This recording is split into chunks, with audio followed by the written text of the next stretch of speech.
My name is Steve Feldstein, and I'm here to talk today about my new book, The Rise of Digital Repression: How Technology is Reshaping Power, Politics, and Resistance. Now, the core question the book addresses is how is digital technology transforming the ability of leaders to exert control over their citizens and to ensure their political survival? And the book really looks through a range of technologies from surveillance to censorship to internet shutdowns to disinformation campaigns. And it asks the question, to what extent are these technologies changing the nature of how power is wielded globally? A good example of this dynamic at play actually takes place in a place like Hong Kong. On the one hand, new social media apps and the ability to organize online were responsible for powering mass demonstrations against Hong Kong authorities and, by extension, the Chinese government. And we saw the full power of how, when mobilized correctly, this technology could really bring about a new impetus for change on the streets. On the other hand, we've also seen the ability of Hong Kong authorities to push back using these same digital technologies to find out who some of the key leaders are organizing the demonstrations, to use surveillance techniques as well as censorship filtering to stop the spread of information when it came to the protests. And so you really see how this cat and mouse dynamic between governments which seek to repress using digital means and protest movements which seek to exploit the use of digital technology to further their political goals can really clash and lead to a lot of unexpected and unanticipated results. And this is really at the heart of what the book tries to examine. First and foremost, it asks the question, what do we mean by digital repression?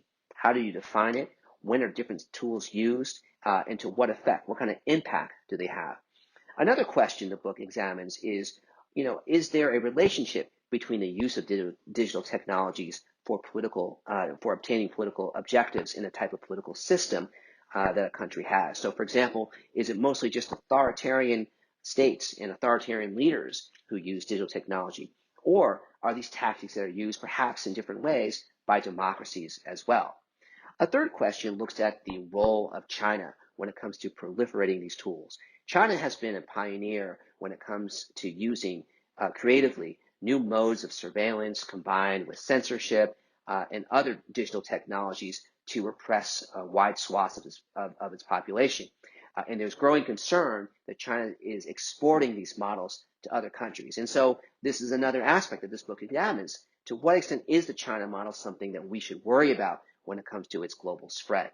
Now, in writing the book, I not only looked at sort of broader data when it came to digital repression, but I also did on-the-ground research and interviews in countries ranging from Thailand to the Philippines, Ethiopia, and Hong Kong. I talked to political activists,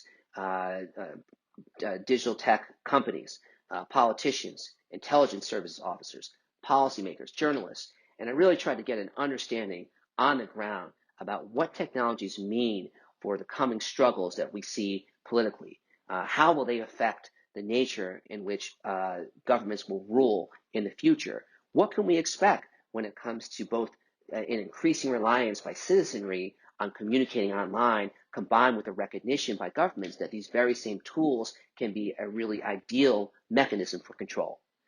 I hope these issues have piqued your interest and that you'll read the book. Thank you.